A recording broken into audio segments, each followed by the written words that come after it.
Assalamualaikum warahmatullahi wabarakatuh.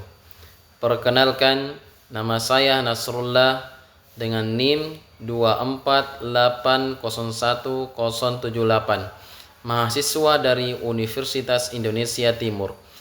Pada video ini, saya akan mempresentasikan materi perkembangan individu sebagai tugas akhir mata kuliah Psikologi Pendidikan yang diampu oleh Dr. Kasman, SPDI, MPDI.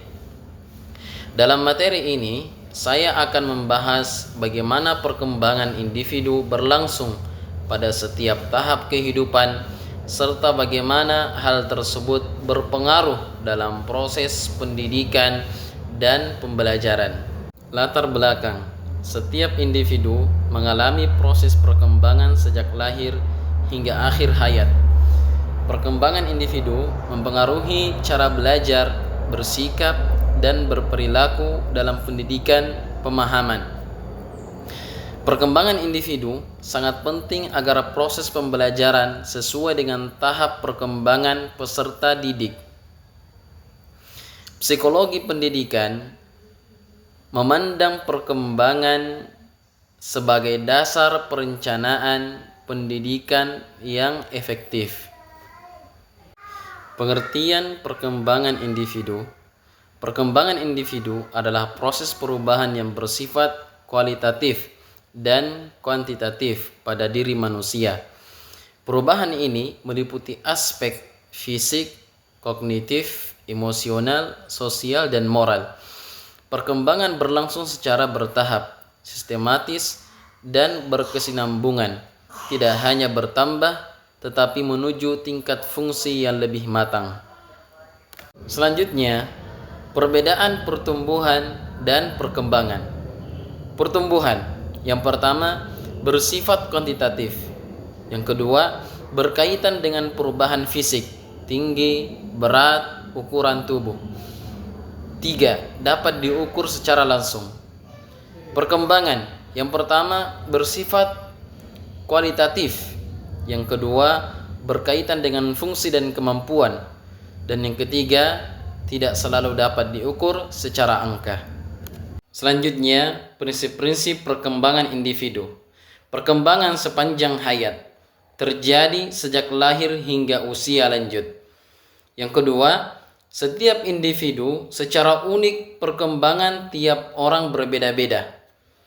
Kemudian yang ketiga, mengikuti pola tertentu, berkembang secara bertahap dan berurutan. Yang keempat, dipengaruhi kematangan dan pengalaman. Kesiapan biologis dan latihan sama-sama berperan. Yang kelima, hasil interaksi bawaan dan lingkungan, potensi berkembang melalui pengaruh lingkungan. Selanjutnya, faktor-faktor yang mempengaruhi perkembangan. Yang pertama, faktor internal. A. Genetik atau keturunan, sifat bawaan dari orang tua yang mempengaruhi fisik, kecerdasan, dan temperamen. B. Kondisi biologis dan kesehatan, keadaan tubuh dan kesehatan menentukan optimal atau tidaknya perkembangan individu. C. Potensi dan bakat individu, kemampuan alam yang dimiliki sejak lahir dan dapat berkembang jika dilatih. 2. Faktor internal. A. Lingkungan keluarga, pola asuh, perhatian, dan suasana keluarga sangat mempengaruhi perkembangan anak. B. Lingkungan pendidikan, sekolah, guru, dan metode pembelajaran berperan penting dalam perkembangan intelektual dan kepribadian. C. Lingkungan sosial dan budaya. Selanjutnya, perkembangan fisik dan motorik. Yang pertama, berkaitan dengan perubahan tubuh dan kemampuan gerak, menyangkut pertumbuhan tubuh serta kemampuan menggerakkan anggota badan. Motorik kasar, gerakan besar seperti berjalan, berlari, dan melompat. Motorik halus, gerakan kecil seperti menulis, menggambar, memegang benda. 2. Sangat berpengaruh terhadap kesiapan belajar. Kondisi fisik yang baik membantu anak fokus, aktif, dan siap menerima pelajaran. Yang ketiga, guru perlu menyesuaikan aktivitas belajar. Jadi kegiatan belajar harus disesuaikan dengan kondisi fisik dan tahap perkembangan peserta didik agar efektif dan tidak membebani. Selanjutnya, perkembangan moral. Yang pertama, mengelola perasaan. Perkembangan emosional berkaitan dengan kemampuan memahami dan mengendalikan emosi. Yang kedua, memengaruhi motivasi belajar. Emosi yang stabil meningkatkan minat dan semangat belajar. Yang ketiga, mendukung keberhasilan akademik. Emosi yang sehat membantu fokus, percaya diri, dan prestasi belajar. Yang keempat, peran lingkungan pendidikan. Suasana belajar yang positif membantu emosi yang baik pada peserta didik. Kesimpulan, yang pertama, perkembangan individu adalah proses yang berlangsung sepanjang hayat. 2. Setiap individu memiliki keunikan dalam perkembangan. Yang ketiga, pemahaman perkembangan individu sangat penting dalam psikologi pendidikan. Yang keempat, guru yang memahami perkembangan individu akan mampu menciptakan pembelajaran yang efektif dan humanis.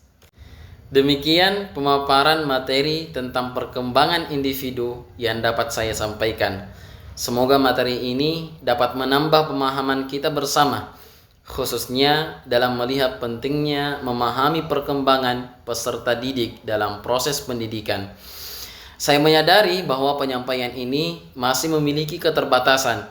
Oleh karena itu, saya terbuka terhadap saran dan masukan demi perbaikan ke depannya. Terima kasih kepada Bapak dosen, pengampu, dan teman-teman sekalian yang telah meluangkan waktu untuk menyimak presentasi ini. Akhir kata, saya ucapkan terima kasih.